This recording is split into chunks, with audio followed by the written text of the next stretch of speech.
How to do the perfect resume. I'm Sam from National Courses. Now, I personally look at a fair few resumes, but I also was given access to somebody when I was young, my parents' friend. Can't remember her name, but she was head of a HR department, and she helped me build the perfect resume. So not only from looking at resumes, but also getting on very good jobs, mining jobs, tunneling jobs, really good infrastructure jobs when I was very young and inexperienced through this resume. And I'm going to show you how I structure my resume that I think's a winner. Okay?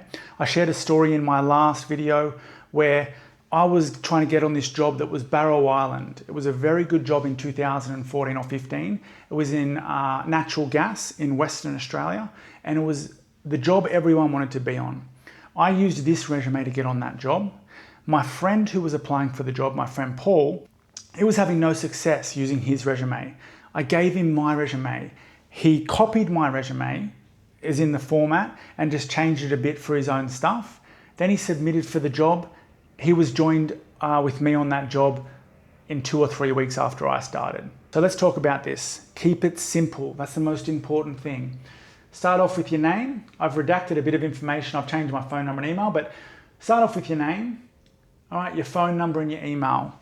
The next thing I go into is my tickets or qualifications, and keep it short. Don't put it all professional. I just put excavator, bobcat, all this stuff. Now mine was extensive at the time, but this wasn't like this when I first got into the mines. It was much less than this. It was only a few things. It was white card, working at heights, confined space.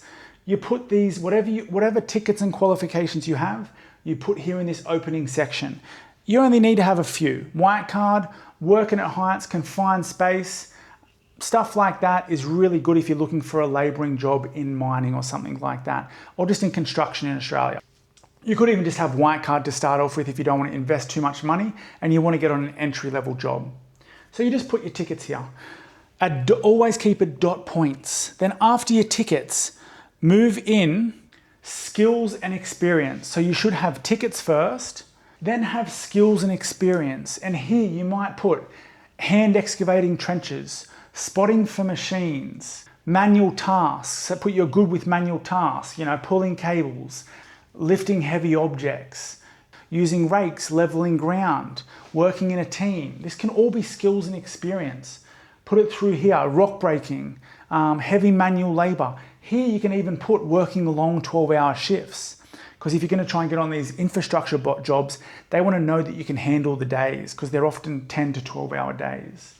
So you put your skills and experience. So it should first be, let's keep it simple, name, phone, email. Put your tickets next, which is your qualifications, your national white card. This is where you put that kind of stuff. Then put your experience in dot form, just short and sweet stuff. All right, here you want them to continue to want to read down like, oh, these are the exact tickets we want. And if you're on Seek looking, you can get the exact tickets that they want you to have, the exact qualifications. So then they read this and go, bang, that's what we want. Let's go to the next section. And on Seek, they're also telling you what skills and experience do we want. You can match that if you actually attain it and make it sound like you're the guy for the job. So you can make sure you're being honest, but you can tweak your skills a little bit to sound like you're the perfect guy based on what they want. Meaning you can leave out stuff that's not relevant. Don't put in there you worked at Kmart. Don't put in there you worked at a pub. Don't put in there you worked in aged care. It's not relevant. You're going for a different job, all right? You're going for whatever job you're going for. If you are going for those jobs, if you're going for aged care, if you're going to work in Kmart or Big W, if you're going to work in hospitality in a pub, then you don't put construction work. You put just what's relevant to your job. Only put what's relevant to the job.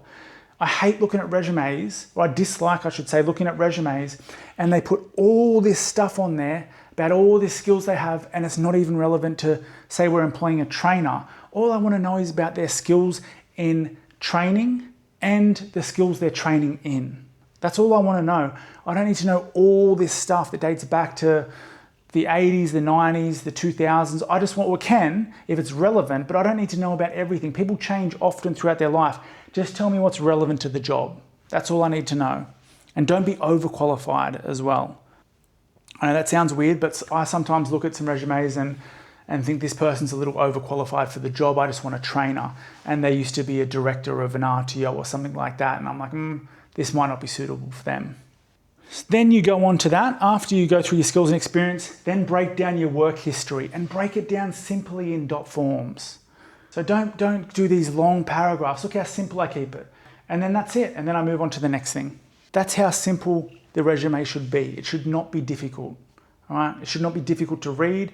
It should be really easy for you to do. This is a perfect way to do your resume, in my opinion. Good luck, guys. If you want to watch my other video, I've done another video on how to get a job on these larger infrastructure projects like the mining projects in Western Australia, the tunnelling projects in Sydney, Brisbane, Victoria. I have a pretty good way to try and get on those jobs, and I share that in another video on our account. Thanks, guys. You can also check out us. I'm Sam from National Courses. We offer a lot of courses in all different industries in Australia. Check us out and come and join us. We have great trainers that are very well reviewed, very patient, and they want to make sure you leave with not just a certification, but the knowledge to carry out that skill. All right, so you're confident on site or wherever you work. Thanks for watching. Best of luck.